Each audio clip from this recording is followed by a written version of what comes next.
Hi guys, I am going to explain you multi-threading in Java. Okay, multi-threading comes from multitasking. Multitasking means doing multiple tasks at a single time.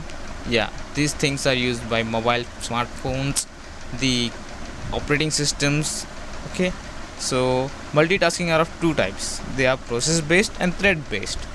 Okay, the in process-based multitasking, things like the multitasking done in smartphones and operating system works over here.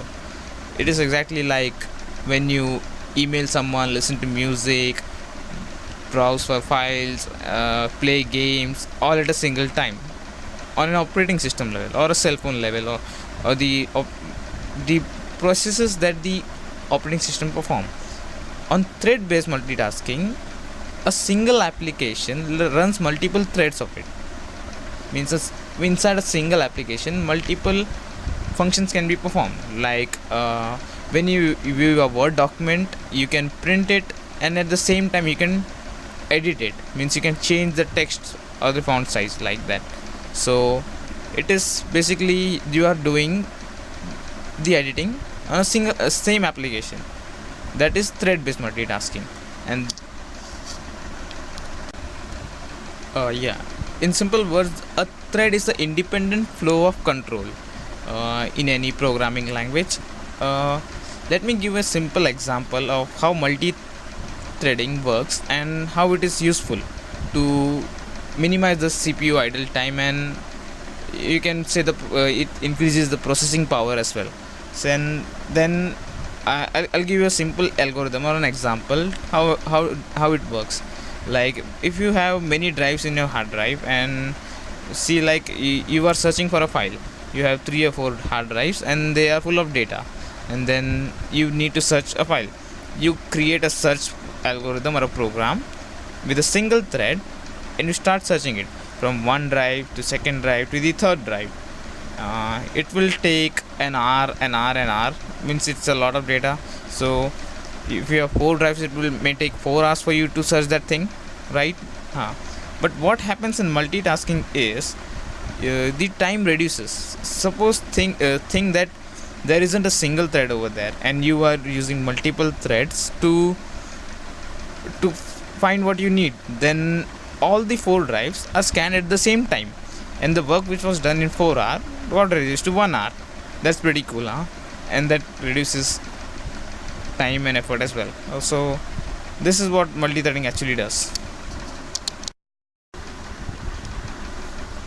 Okay, now I'm going to show you the simple code of implementing multi-threading in Java.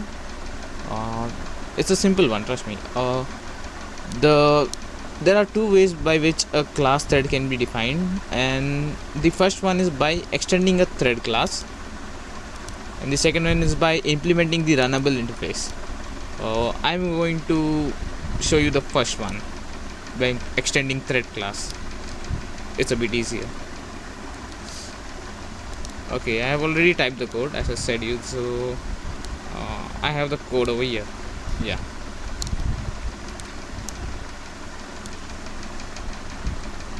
Okay. This code is divided into two classes. For multi-threading, we need 2 threads to run at simultaneously. So yeah, here it is. It's a simple one.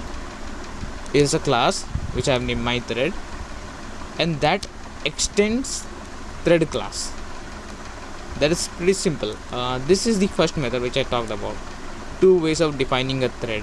The first one is by extending thread class. This is the one. You just extend the inheritance of extend, and thread is a class in Java, so you write thread over there.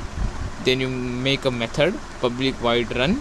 The thread method contains a run method, so you overwrite it, and then there is a simple for loop which goes for till 10 iteration and print something that is called the child thread.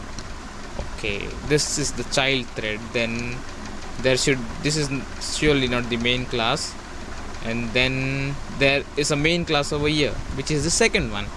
Okay, then this class I have named thread demo, just to demonstrate that this is a thread class.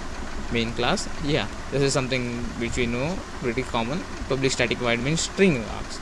Yeah, this is the actual line where you need to know something. Yeah, this is the thing. My thread t is equal to new my thread. Yeah, this is actually the name of my first class. And what is it doing? Yeah, it's nothing, it's doing nothing, it's just creating an object of that first class, creating the object of the first class.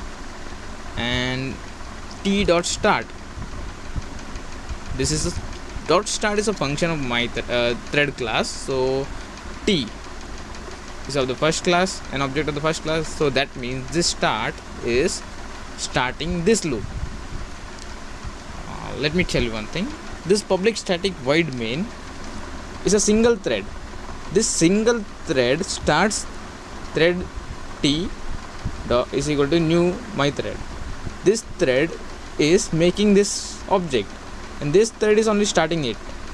And then after starting this thing, both the threads, means both the classes or the functions, come into execution. Means there is another loop of 10 iteration over here, and that prints main thread. Okay, then what does this look like? Are the both gonna execute simultaneously, or they are gonna the child one first, or the main thread first, or the main thread first and the child thread first? Let's check out. I am going to compile it.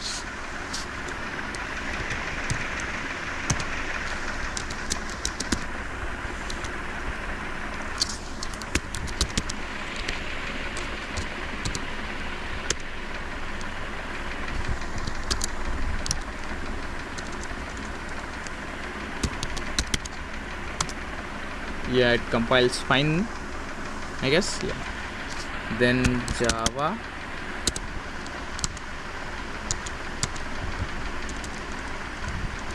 class.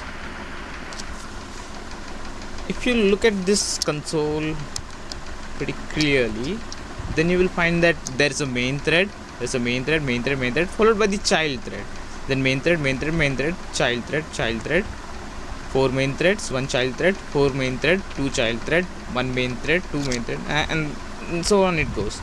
Means the main is printed 10 times, child is printed 10 times, but they are executed simultaneously, which means that the code worked fine and multi-threading in a simple program has been done. Okay, so I'm gonna go back to this code once again. This is a normal class, and which extends the thread class. And there's a run method. It runs a loop of 10 iteration which prints child thread. And there is another class which is my main class, thread.demo, with a object of the first class, and which starts the first class. And after this movement, this part, the threads start executing simultaneously after starting both the threads, and both the loops of 10 iteration gets printed simultaneously. That's it for now. Thanks for watching.